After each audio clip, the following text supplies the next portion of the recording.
మీ జాతకం ఎలా ఉంటుందో తెలుసుకోండి. వెంటనే జేకేఆర్ గురుగారి అపాయింట్మెంట్ తీసుకోండి. Hi viewers, India's largest digital media network Suman టీవీకి స్వాగతం. ప్రస్తుతం మనతో ఉన్నారు motivational speaker and language trainer Vijaya Bangaru. అమ్మ నమస్తే. నమస్తే. మన భారతదేశంలో పెళ్లి అనేది ఎంత విలువైనదంటే ఆ సాంప్రదాయానికి ప్రతి ఒక్కరూ ఫిదా అయిపోయేవాళ్ళు.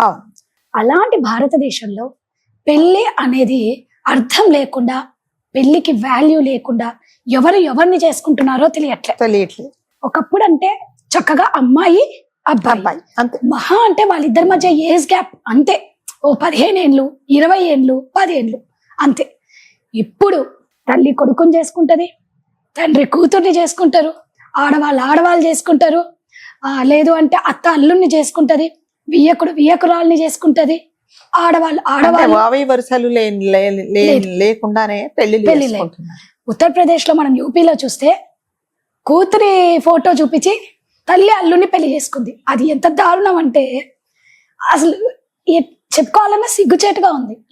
మొన్న రీసెంట్ గా చూస్తే అమ్మాయిలు చక్కగా ఉన్నారమ్మా, 2 అమ్మాయిలు, వాళ్ళిద్దరు పెళ్లి చేసుకోవడం. అసలే పెళ్లి అంటేనే మన భయపడిపోతున్నారు యూత్. ఎందుకు ఇలా అవుతుంది? మీరు అన్నట్టుగానండి, నిజంగానే భారతదేశం అంటే సంస్కృతికి, తర్వాత మనకు పట్టింపులకు, తర్వాత పద్ధతులకు అంటే ఇది ఒక పుట్టినిల్లు. ప్రతి ఒక్క విదేశీయులు భారతదేశం వైపు ఎందుకు చూస్తారు అంటే వీళ్ళ దగ్గర మనకుండే సంస్కృతి సాంప్రదాయాలకు చాలా విలువ ఇస్తారు. మరి ముఖ్యంగా పెళ్లిళ్ళు అనగానే వాళ్ళందరూ ఫారినర్స్ ఇప్పటికి కూడా ఏమంటారంటే, మీరు 100 సంవత్సరాలు మీరు అంటే వైఫ్ అండ్ హస్బెండ్ ఎలా కలిసి ఉంటారు అనేది వాళ్ళొక వింతగా అడుగుతారు. అదొక క్వశ్చన్ మార్క్ వింతగా చెప్పుకుంటారు. సో నిజంగా మనం అలాంటి వాళ్ళు అన్నప్పుడు నిజంగా మనం ఒక భారతీయులాగా మనం గర్వపడాలి. నిజంగా మన సంప్రదాయం అలాంటిది. కానీ మీరు అన్నట్టుగా గత కొన్ని సంవత్సరాల నుంచి అంటే ఒక వావి వరుస ఒక ఏమీ లేకుండా ఎవరిని పడితే వాళ్ళను అంటే ఇర్రెస్పెక్టివ్ ఆఫ్ జెండర్ అన్నమాట, అంటే వాళ్ళు పెళ్లి చేసేసుకుంటున్నారు. ఇవన్నీ ఎందుకంటేనండి, ఫస్ట్ ఆఫ్ ఆల్ ఈ మరి ముఖ్యంగా యూత్కి కానీ లేకపోతే ఈ కాలంలో ఆలోచించే వాళ్ళకి కానీ ఒక పద్ధతి, ఒక పాడు, ఒక మంచి చెడు అనేది ఒక ఏమీ లేదనమాట. నేను ఏది చేస్తే అదే కరెక్ట్ అని అనుకుంటున్నారు అంతే.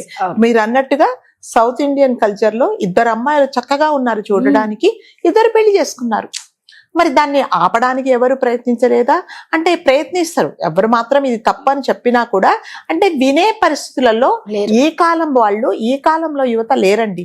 మేము ఏది చేస్తే అదే అంతే, అదే కరెక్ట్ అని అంటున్నారు. కానీ ఇది పద్ధత, ఇది తప్ప ఒప్ప అనేది ఎవరు ఆలోచించుకోవట్లేదు. ఇది వరకు పెళ్లిళ్ళు అంటే ఏమయ్యేదంటే ఏజ్ గ్యాప్ మాత్రం ఉండేది.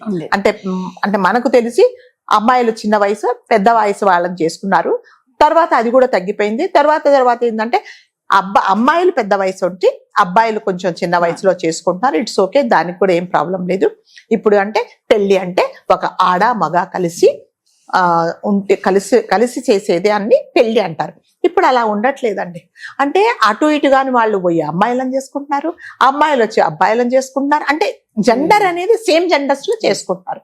అంటే దీనికి ఏంటంటేనండి, ఎవరు చేసింది వాళ్ళే కరెక్ట్, నేను చేసిందే కరెక్ట్ అనేది అంటున్నారు. కానీ ఎవరి మాట వినటం లేదు. ఎవరైనా కూడా ఇప్పుడు మీరు అన్నట్టుగా 2 అమ్మాయిలు పెళ్లి చేసుకుని తప్పకుండా అందరూ చెప్తుండొచ్చు, ఇదేంటి ఇది పద్ధతి కాదని. అంటే ఏదైనా చెప్పితే వినే పరిస్థితుల్లో లేరండి ఇప్పుడు ఎవరు లేరు. అంటే మేం చేసిందే కరెక్ట్. మరి వాళ్ళిద్దరు పెళ్లి చేసుకొని ఏం చేస్తారో నాకైతే తెలియదు మరి కదా. పెళ్లి అనగానే ఒక ఆడామగా కలిసి పెళ్లి చేసుకున్న తర్వాత సంసారం చేసి అంటే ఆ వంశాన్ని ఉద్ధరిస్తారు అనేది ఒక సంప్రదాయము, అది ఒక పద్ధతి. మరి ఈ అబ్బాయిలు పెళ్లి చేసుకున్నారు అంటే ఇది వరకు ఏంటంటే వాళ్ళు క్లోజ్ ఫ్రెండ్స్ అనగానే మనం చాలా గర్వంగా ఫీల్ అవుతారు. కానీ ఇప్పుడు ఏంటంటే 2 అమ్మాయిలు క్లోజ్ గా ఉంటే భయం వేస్తుంది. వీళ్ళు రేపు పొద్దున ఏం పని చేస్తారా అని. 2 అబ్బాయిలు కలిసి ఉండి మేము అక్కడనొకరు విడిచి ఉండలేమంటే అది స్నేహం వరకే అని మనం ఇప్పుడు అనుకోవడానికి లేదండి. వీళ్ళిద్దరు రేపు పొద్దున కలిసి మేమిద్దరం కలిసి పెళ్లి చేసుకుంటాం, కలిసి ఉంటే ఏంటి అనేది అని కూడా అంటున్నారు. అవును, 2 అబ్బాయిలు చేసుకోవడం కూడా కామన్ అయిపోయింది. అంటే ఇప్పుడు ఏమంటున్నారంటే ప్రతిదానికి అంటే మా చిన్నప్పుడు మేము ఎదిగేదాకా మీకు నాకు చాలా ఏజ్ గ్యాప్ ఉంది. సో అప్పుడు ఏమంటే పెద్దవాళ్ళు ఏది చెప్తే అది పద్ధతి ప్రకారం వినేవాళ్ళు. ఇప్పుడు ఏమిటంటున్నారంటే ప్రతి దానికి ఒక రూల్ అడుగుతున్నారు.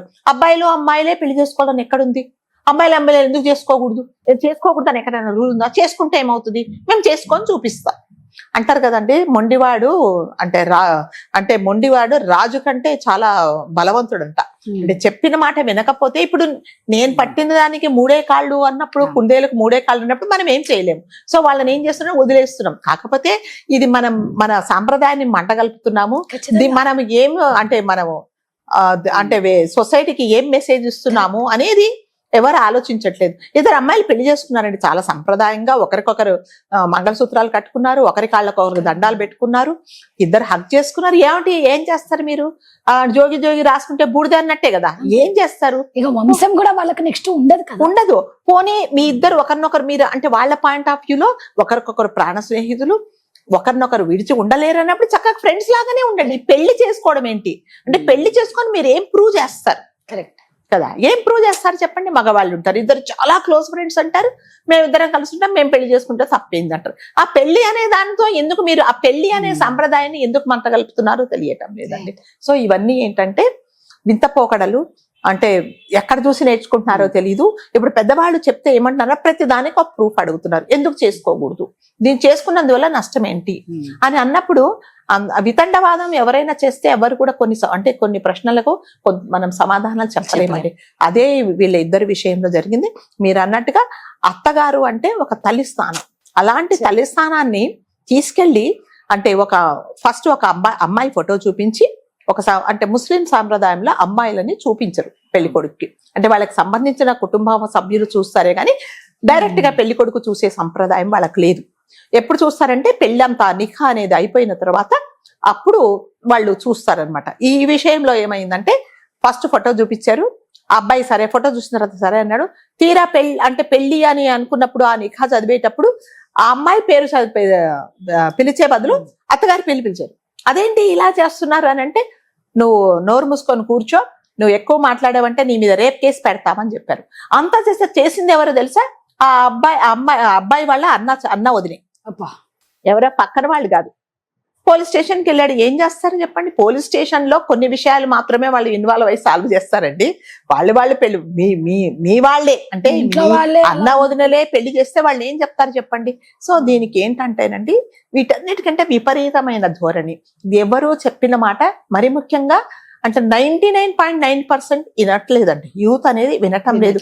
మేం చేసిందే కరెక్టు, మీరందరూ ఒక దారిలో పెడితే మేము ఇంకొక దారిలో వెళ్ళి మేము ప్రూవ్ చేస్తామని చెప్తున్నారు. దానివల్ల అంటే మనం ఎవరికి ఏం నేర్పిస్తున్నామో, మనం చూసే విదేశీయులు ఏం నేర్చుకుంటున్నారు అనేది వాళ్ళు చేసిన వాళ్ళకే తెలియాలి. సో ఇది చాలా అంటే ఈ సాంప్రదాయం అనేది చాలా తప్పండి. చేసే ముందు ఒకసారి నిజంగా నేను మళ్ళీ ఇందాక చెప్పినట్టుగా మీరు ఫ్రెండ్స్ అయితే కలిసిమెలిసి జీవితాంతం ఉండండి, దానికి ఎవ్వరూ ఏమీ అనరు.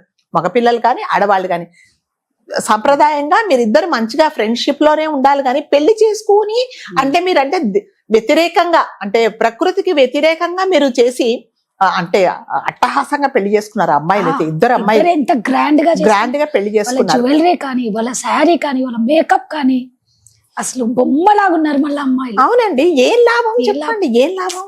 సో అంటే దీనికి విలువలు అనేది ఏమి లేకుండా పోతున్నాయండి. అంటే ఎవరికి కూడా సెల్ఫ్ డిసిప్లిన్ అనేది ఏమీ లేదు. ఏ పని చేయాలి, ఏ పని చేయకూడదు, మనం ఈ పని చేసినందువల్ల నలుగురు మన గురించి ఏమనుకుంటారు, మనం వేరే వాళ్ళకి ఏం నేర్పిస్తున్నాం అనేది ఆలోచించకుండా ఏది అనుకుంటే అది చేసేస్తున్నారు అనమాట. ఇది అంటే మీరు అన్నట్టుగా ఎలా మార్పు రావాలంటే అంటే ఇండివిజువల్ గా ఎవరికి వాళ్ళు ఆలోచించుకోవాలండి. ఎవరికి వాళ్ళు ఆలోచించుకొని నిర్ణయాలు తీసుకుంటే తప్ప ఇప్పుడు ఎవరు కూడా చెప్పరు, అమ్మ నువ్వు అమ్మాయిని చేసుకోకు, అబ్బాయి అసలు అది ఊహక్కందని విషయం కదండి. ఇప్పుడు మనం ఒక అఘోరి అనే విషయంలో కూడా అదే విన్నాం.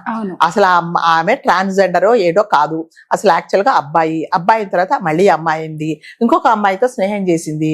ఆ అమ్మాయి ఏం చెప్పిందంటే నా కూతురు నేను అమ్మ అనింది. సరే మనం ఎవరేమనుకోలేదు, సరే భక్తి మార్గంలో వెళ్తుందేమో, సరే తల్లి కూతురేమో అనుకున్నాం. తర్వాత కొన్ని రోజులకి ఏమైంది, పెళ్లి చేసుకున్నారు. ఏం చేస్తాను చెప్పండి, అది ప్రకృతి. ఇప్పుడు ఇది ఇలా ఎందుకు చేశారు?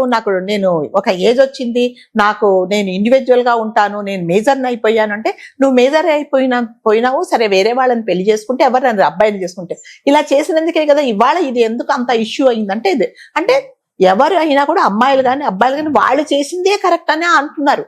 సో దీనికి ఏమిటంటేనండి ఎవరంతకు వాళ్ళు ఆలోచించుకోవాలి. ఇది మనం ఎంతవరకు కరెక్ట్ చేస్తున్నాము, ప్రకృతికి విరుద్ధంగా పోతున్నాము కదా మనం అనేది వాళ్ళు ఆలోచించుకుంటే తప్ప ఈ పద్ధతిలో అనేది మార్పు రాదండి.